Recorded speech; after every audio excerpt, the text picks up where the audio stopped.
Mulher é encontrada morta no centro de Imigrante. Foi na manhã desta sexta-feira. Este e outros assuntos você confere a partir de agora no Redação Informativo.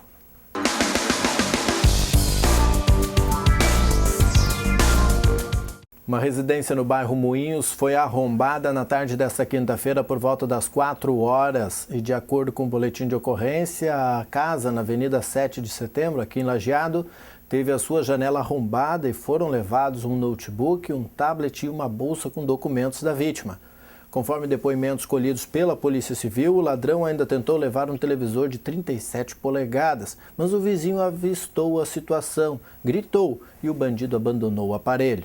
Ele fugiu em um automóvel que o aguardava em uma rua próxima. Foi o que apurou a investigação. O morador contou à polícia que o criminoso havia sido visto por ele dias antes monitorando as casas da rua. E uma mulher foi encontrada morta na área central de Imigrante por volta das 7 horas da manhã desta sexta-feira. A vítima estava caída perto de uma praça junto ao ginásio de esportes, no centro do município. Ela apresentava perfurações na testa. A Brigada Militar e a Polícia Civil foram acionadas. Os peritos do Instituto Geral de Perícias chegaram ao local por volta do meio-dia para esclarecer as causas da morte. Diferentes versões sobre o caso surgiram durante todo o dia, mas ainda não foram confirmadas. E o Harrison William dos Santos foi condenado por uma tentativa de homicídio qualificado ocorrida em janeiro deste ano. O julgamento foi realizado nesta quinta-feira no Fórum de Lajeado. O réu foi condenado a 6 anos de reclusão em regime inicial semiaberto e poderá recorrer da sentença determinada pelo juiz da primeira vara criminal, Rodrigo de Azevedo Bortoli. Santos é acusado de efetuar 3 disparos de arma de fogo contra Júnior Alexandre Correia no dia 29 de janeiro deste ano. O fato ocorreu na rua Bernardino Pinto, no bairro Santo Antônio. Segundo o processo, a vítima estava em frente à casa de um amigo quando o réu chegou ao local e atirou. Correia foi atingido no peito e nas costas quando tentou fugir. O crime foi motivado por ciúmes, já que a vítima teria se relacionado com a namorada do acusado durante o período de separação do casal. E entenda agora as propostas sobre a maioridade penal que estão em discussão no Congresso. Muito se fala sobre isso, mas pouco se explica. Sara Reis traz os detalhes.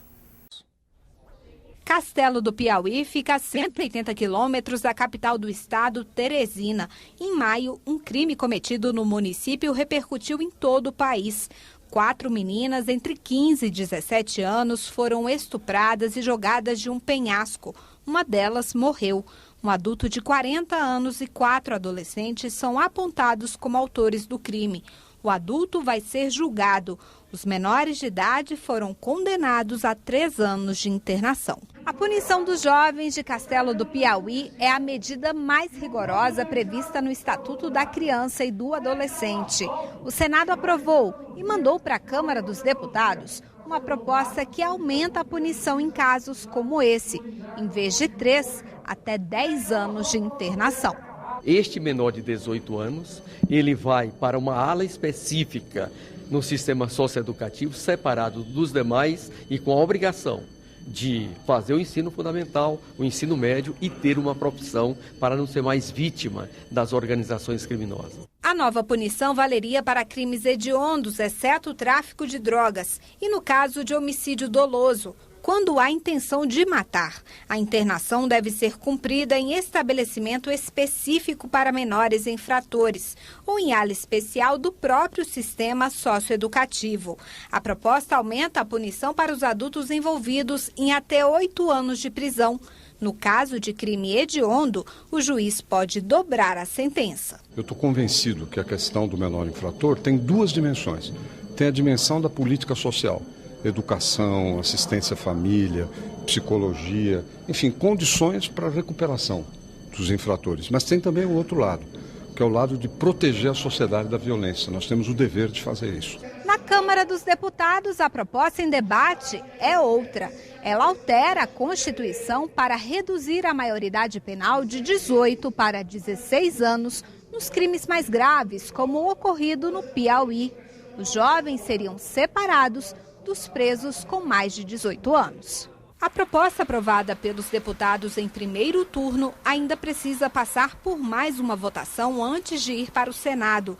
Os projetos foram criticados por profissionais do direito que participaram de uma audiência no Senado sobre os 25 anos do Estatuto da Criança e do Adolescente. Os equipamentos que o Estado fornece para o cumprimento, tanto no sistema carcerário, no adulto, quanto no sistema socioeducativo, ele está muito aquém dos objetivos. Então, particularmente, eu entendo que a solução de uma alteração legislativa, ela desatrelada de qualquer compromisso orçamentário ou de política pública para efetivamente fazer com que se cumpra, ele não apresenta, será uma solução para o imaginário só. O presidente da Câmara dos Deputados, Eduardo Cunha, do PMDB, anunciou nesta sexta-feira o seu posicionamento quanto à manutenção no governo da presidente Dilma Rousseff. Ele disse que o rompimento com o governo não altera a sua posição institucional na condução dos trabalhos da casa. Diz que continuará com o mesmo posicionamento de independência. E, segundo o presidente, as matérias de interesse do Executivo serão pautadas normalmente para garantir a governabilidade. Porém, como deputado de oposição, ele pregará que o seu partido, PMDB, se retire do governo no Congresso partidário em setembro. Conforme Cunha, o seu rompimento com o Executivo já foi anunciado ao vice-presidente da República, o também PMDBista Michel Temer, que respeitaria sua decisão. Em nota à imprensa, a assessoria do PMDB confirmou que a manifestação de Cunha é uma posição pessoal e que toda e qualquer decisão partidária só poderá ser tomada após consulta às instâncias decisórias do partido.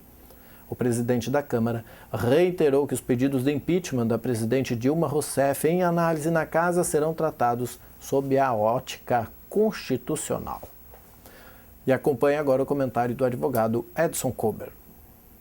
Olá, amigos. Segundo pesquisa Datafolha, 87% da população brasileira é favorável à redução da maioridade penal como forma de diminuir a criminalidade. O Brasil tem o maior índice de mortes por armas de fogo no mundo.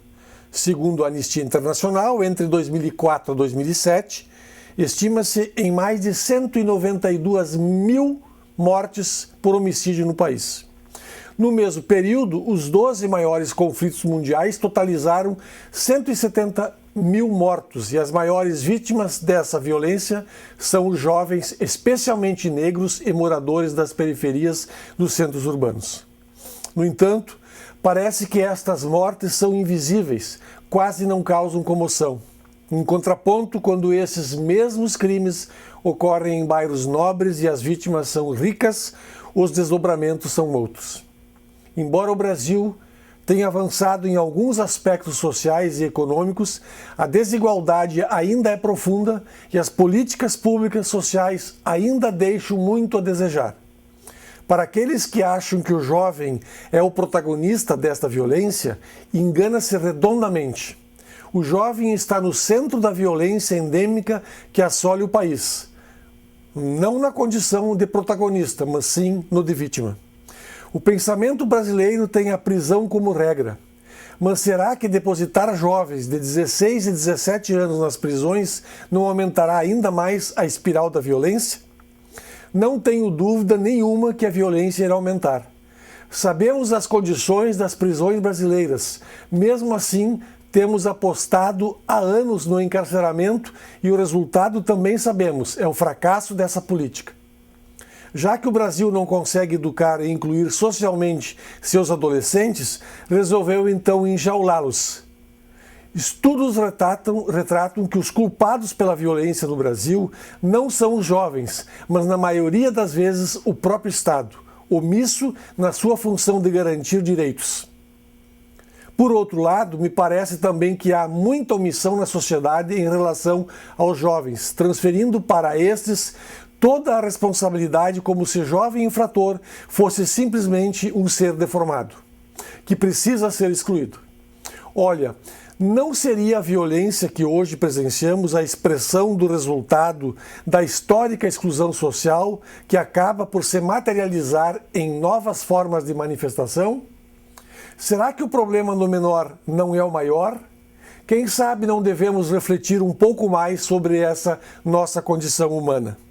Até a semana que vem. Ocorreu na quinta-feira o segundo encontro com os grêmios estudantis das escolas de ensino fundamental da Rede Municipal de Ensino de Lajeado.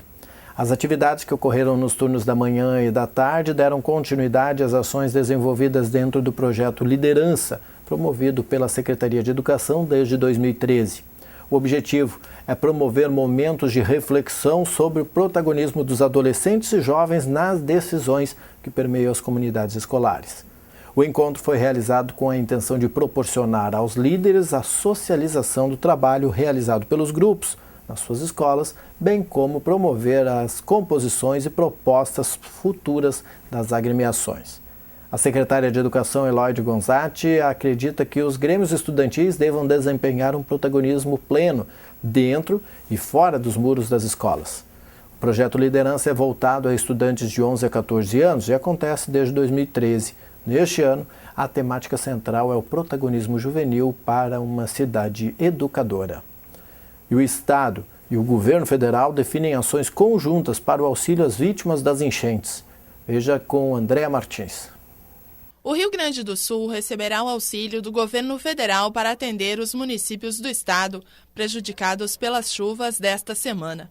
A garantia foi dada pelo ministro da Integração Nacional, Gilberto Ock, durante reunião com o governador José Ivo Sartori, nesta quinta-feira no Palácio Piratini. Tratamos aqui um entendimento da decretação pelo governo do estado de uma situação de emergência de vários municípios e que nós possamos fazer o reconhecimento imediatamente.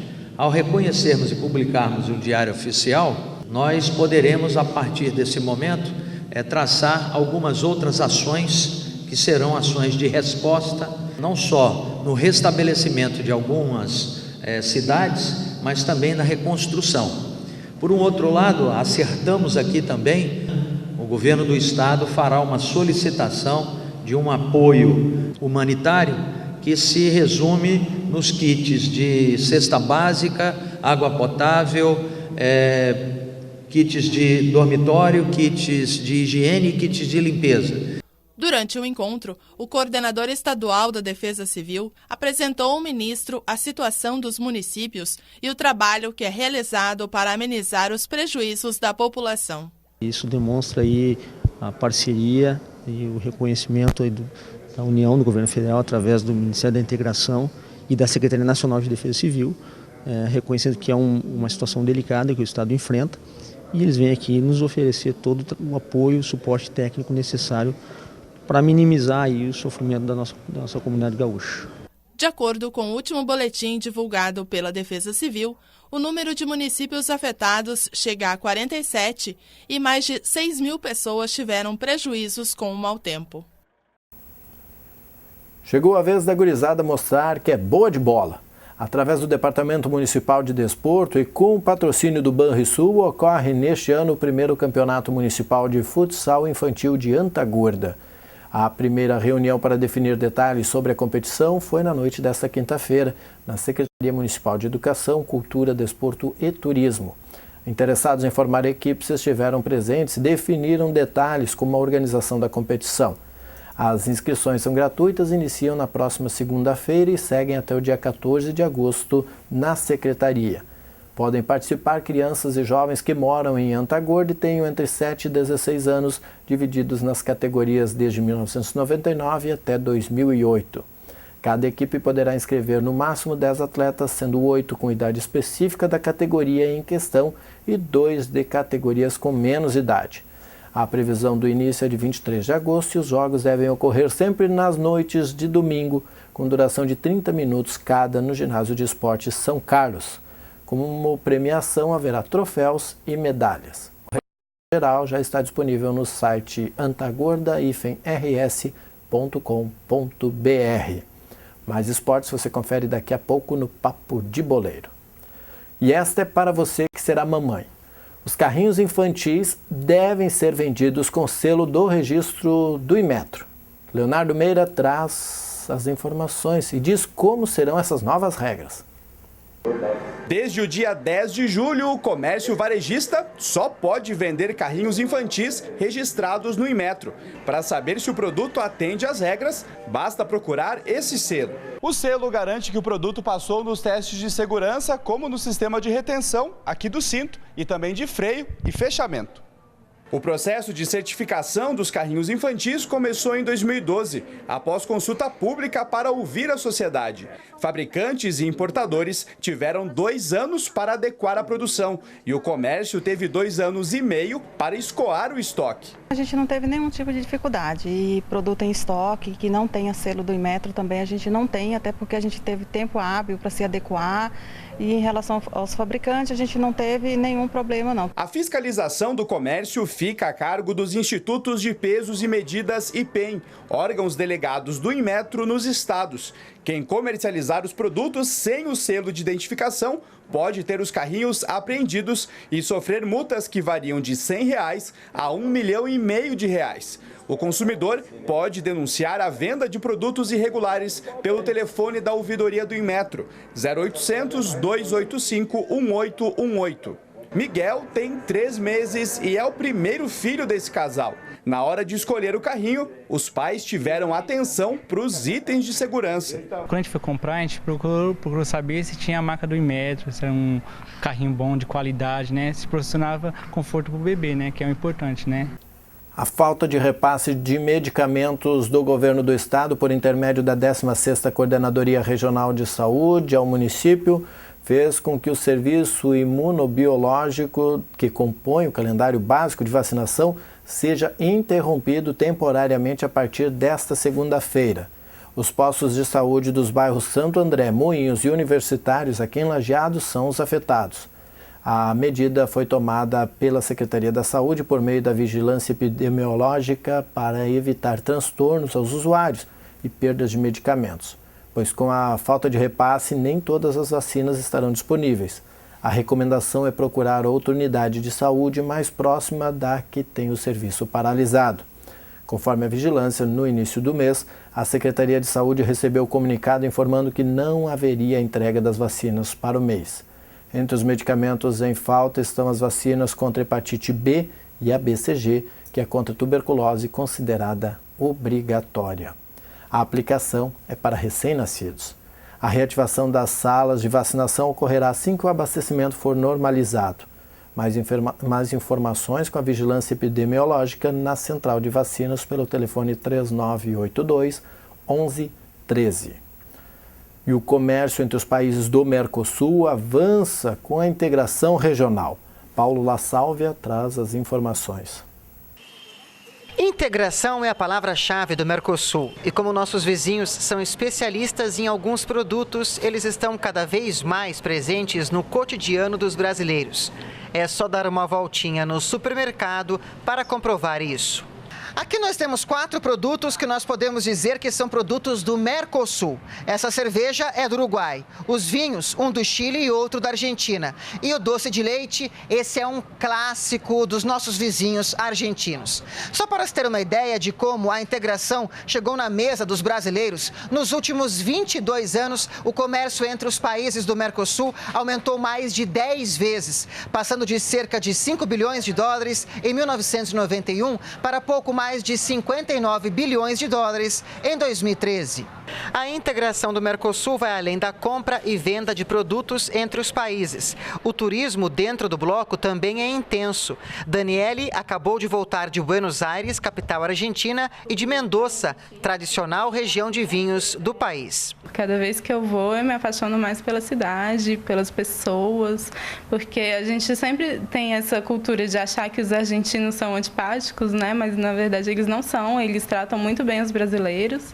Em 2013, de acordo com o Ministério do Turismo, a Argentina foi o segundo maior destino de brasileiros no exterior, com mais de 1 milhão de turistas visitando o país. Nesta agência, em Brasília, as maiores procuras continuam sendo pela Argentina e pelo Chile. É uma região que é procurada tanto por quem tem menor renda, por ser uma oportunidade de fazer a primeira viagem internacional, pela facilidade do idioma, mas também por quem tem rendas maiores, porque aí o destino acaba sendo o mesmo e com um leque de opções, tanto para quem vai ficar num hotel mais simples, quanto para quem vai ficar num resort ou num hotel 5 estrelas, por exemplo. A integração do Mercosul também passa pela infraestrutura. Neste ano foi inaugurado no Uruguai o Parque Eólico Artilheiros, com capacidade para gerar 65 megawatts de energia, vai abastecer a capital Montevidéu e o sul do Brasil. O financiamento da Eletrobras e do Banco de Desenvolvimento da América Latina foi de 103 milhões de dólares. Para o coordenador do Núcleo de Estudos sobre o Mercosul da Universidade de Brasília, a integração do bloco é uma realidade hoje em dia. Se nós compararmos com o período anterior, com as décadas de 60, 70 e 80, não tenho dúvida alguma de que virou realidade e criou determinados mecanismos que dificilmente irão desaparecer no futuro. A garantia de um percentual mínimo de 5% no orçamento da assistência social nas 3 esferas do governo, municipal, estadual e federal, a promoção de espaço de informação e formação no meio rural, onde se identifiquem situações de maior vulnerabilidade social e criação de estratégias para a participação dos usuários no controle social. Essas foram algumas das deliberações aprovadas na Conferência Municipal de Assistência Social de Estrela, realizada nesta quinta-feira. Cerca de 90 pessoas, representando entidades assistenciais, governo municipal e estadual e beneficiários dos programas ofertados, participaram da conferência. Na ocasião, também foram eleitos para a etapa estadual 3 delegados. Marli Cortes Lima, representante do governo, Clair Nichel, representando os usuários, e Maria Luísa Schwambach, representando a sociedade civil. Na parte da manhã, houve debate sobre o tema, o SUAS que temos e o SUAS que queremos, com a participação de representantes do Sistema Único de Assistência Social do município. Foi facilitadora a assistência social e conselheira do Conselho Estadual da Assistência Social, Isolete Magali Jorge Baca. À tarde, grupos temáticos elaboraram as propostas que foram votadas na plenária final. E o Senado teve uma semana bem produtiva, com votação de assuntos polêmicos como a reforma política, a mudança no Estatuto da Criança e do Adolescente e a lei que beneficia os clubes de futebol. Veja na matéria da TV Senado. As reuniões realizadas pela Comissão Especial da Reforma Política começam a produzir resultados. 6 dos 13 projetos encaminhados pela comissão foram aprovados em plenário. Eles mudam o panorama eleitoral brasileiro. Entre as alterações, a necessidade de organização dos partidos em um número mínimo de estados e municípios, para que possam receber recursos do fundo partidário. Juízes, promotores e procuradores terão de cumprir uma quarentena de 2 anos após deixarem seus cargos para se candidatar a um cargo eletivo. E estabelece o fim, na prática, das coligações nas eleições proporcionais. É que o número de eleitos será baseado nos votos de cada partido, e não mais nos votos totais da coligação, como acontece hoje. Só vai beneficiar os partidos grandes e os poderosos, é que eles são financiados pelas grandes empresas. Fortalece os partidos de verdade e desestimula os partidos de um dono que pega a carona na coligação e acaba, obviamente, usurpando, surfando, sugando votos de outros partidos para se eleger. Foi aprovada também, pela 3ª vez em 2 anos, uma proposta que permite a criação de novos municípios. As 2 proposições anteriores foram vetadas pela presidente Dilma Rousseff. Vai acarretar mais vereadores, mais cargos comissionados, mais gasto com máquina de Estado, mais gasto com prefeituras, enquanto eu penso que o contribuinte, que o brasileiro gostaria, é de que os recursos dele, contribuinte, estivessem na educação, na saúde e na segurança. 18 anos sem criar mais município no Brasil. Não é justo que um distrito de 20, 30 mil habitantes, a 300 quilômetros da sede do município, aonde ele pertence, não possa ter a sua emancipação, a sua independência. Outro projeto aprovado no plenário aumenta de 3 para 10 anos o tempo de privação de liberdade para menores de idade, que tenham sido apreendidos por cometerem crimes análogos ao homicídio doloso ou crimes hediondos contra a vida. Nós estamos determinando de que este menor de 18 anos que cometeu um crime hediondo contra a vida, ele terá uma pena acrescida. Ainda em plenário, os senadores aprovaram a medida provisória que permite aos clubes de futebol parcelarem suas dívidas tributárias, que somam hoje 4 bilhões de reais, em até 240 meses. A MP cria 2 novas loterias para angariar mais recursos. Em contrapartida, os clubes vão limitar o pagamento dos jogadores em 80% de sua receita bruta e seus dirigentes não poderão concorrer a mais de uma reeleição. Há uma anistia de 70% das multas, 40% dos juros e 100% dos encargos legais. Antes da gente premiar os inadimplentes, nós temos que premiar os adimplentes. A CPI, que vai investigar as denúncias de irregularidades na Confederação Brasileira de Futebol, terá como relator o senador Romero Jucá. O presidente da comissão, que vai iniciar seus trabalhos em agosto, será o senador Romário. A gente vai conversar com o Ministério Público, com a Polícia Federal, com a Procuradoria-Geral. Essas informações que existem lá fora por parte de algumas polícias nos Estados Unidos, por exemplo, com o FBI e da Polícia da Suíça e outras. O advogado-geral da União, Luiz Inácio Adams, e o ministro do Planejamento, Nelson Barbosa, negaram na Comissão de Assuntos Econômicos que o atraso no repasse de recursos para o pagamento de benefícios sociais e previdenciários foi feito para melhorar as contas do governo. A posição do governo é que essas operações não são operações de crédito e não devem ser tratadas como operação de crédito. Já o ministro da Fazenda, Joaquim Levy, veio ao Congresso defender a aprovação da medida provisória que cria os Fundos de Desenvolvimento Regional e Infraestrutura e o Fundo de Compensação, reivindicação dos estados para a aprovação da reforma do ICMS. Proposta do senador Randolfo Rodrigues destina a esses fundos uma nova tributação sobre o retorno ao país de recursos lícitos não declarados de brasileiros no exterior. O Senado está estudando essa iniciativa de acelerar a votação do projeto de lei da regularização dos recursos lícitos no exterior. A semana no Senado teve ainda a instalação do novo Conselho de Comunicação Social e a reunião da comissão que reformula o Código Aeronáutico. E foram realizadas audiências públicas sobre a greve nas universidades federais, as concessões dos portos, os problemas da telefonia móvel, a redução do intervalo do almoço dos trabalhadores e os entraves ao desenvolvimento tecnológico no Brasil. A reunião do programa Minha Casa Minha Vida, programada para o dia 30 de julho, vai acontecer em 2 momentos, com os titulares às 2 da tarde e os suplentes às 6h30. O objetivo será apresentar o papel de todos os envolvidos no programa e o projeto de trabalho social, bem como atualizar os beneficiários quanto ao andamento das obras dos condomínios Novo Tempo 1 e 2 aqui em Lajeado. É importante lembrar que será necessária a apresentação de documento com foto para ingressar no ginásio professor Nelson Francisco Branquer, o local onde ocorrerá essa reunião.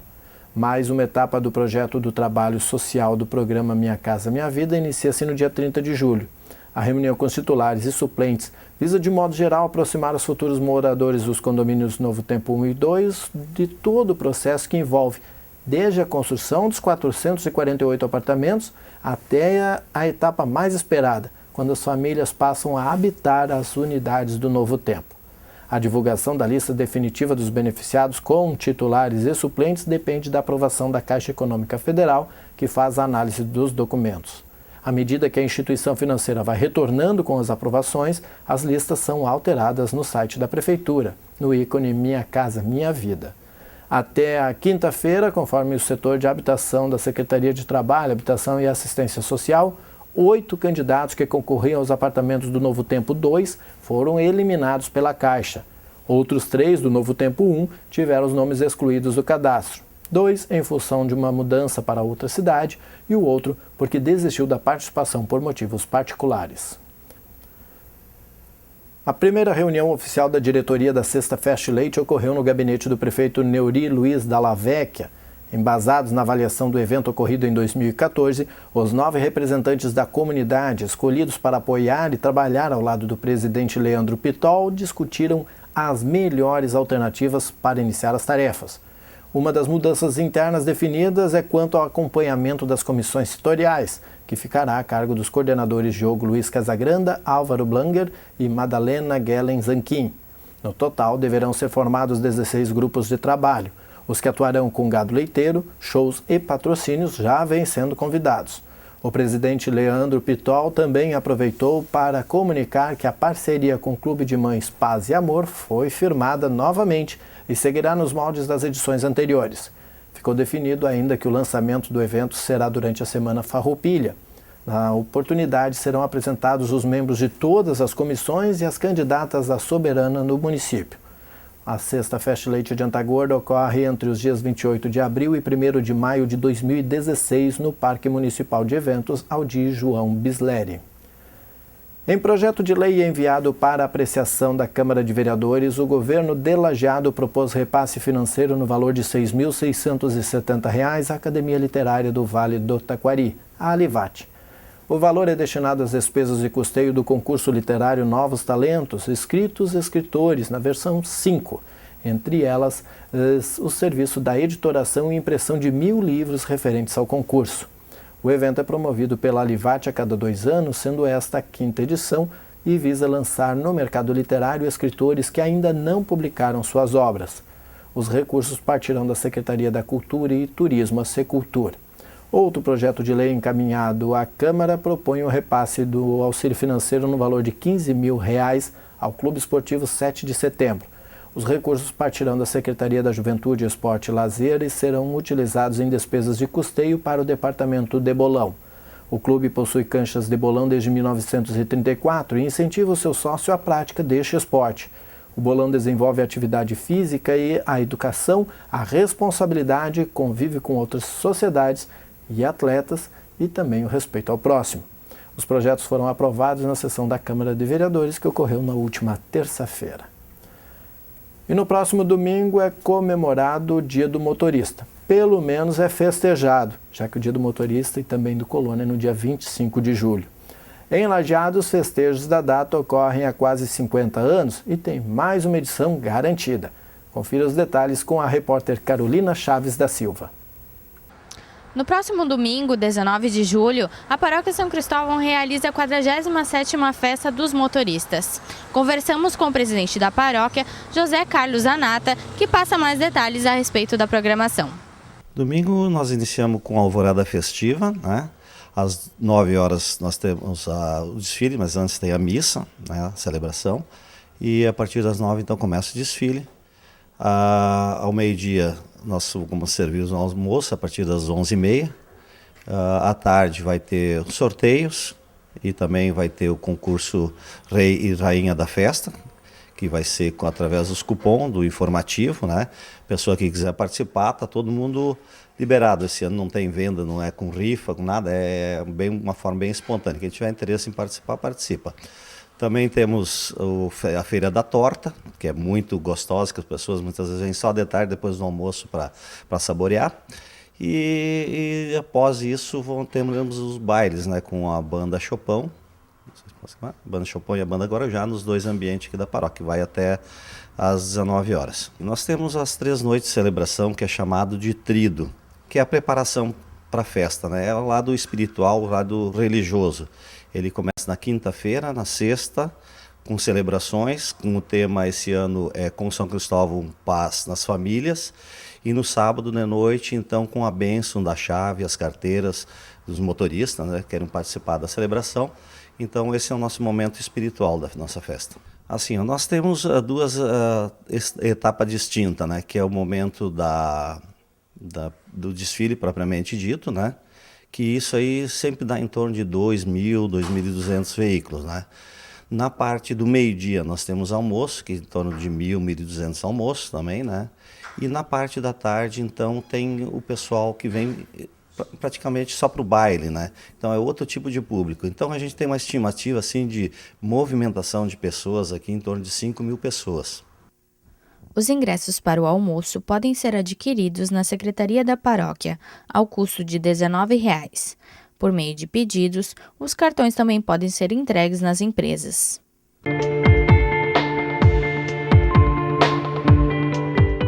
E agora uma das informações mais esperadas dessa semana. Nos últimos dias tem chovido tanto que sempre quando tem a previsão do tempo, todo mundo fica muito antenado. Pois de acordo com o Centro de Informações Hidrometeorológicas da Univates, nós teremos tempo limpo. Primeiro nuvens se dissipando e depois sol neste sábado, com temperatura entre 10 e 20 graus. O domingo a frente fria deve retornar, tendo possibilidade de chuva, com a temperatura variando de 13 a 22 graus.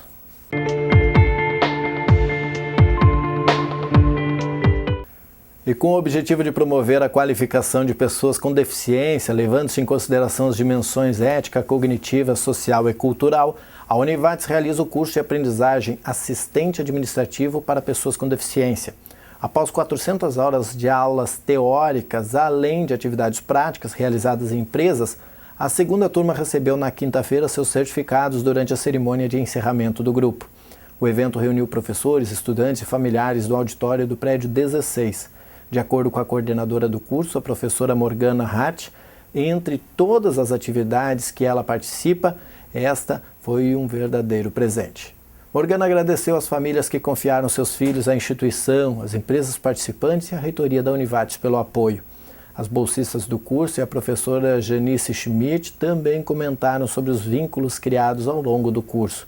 Em seguida, os participantes receberam certificados de conclusão do curso que também busca o desenvolvimento da autonomia dos aprendizes, além de proporcionar uma formação profissional inicial que subsidie o início de um itinerário formativo que poderá ter continuidade em cursos de educação de jovens e adultos ou em cursos técnicos, de acordo com as necessidades e possibilidades de cada aluno.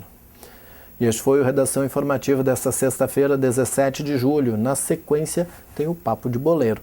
Nós voltamos em edição inédita na segunda-feira, às 6h30 da tarde. Você acompanha a nossa programação também no www.tvinformativo.com.br.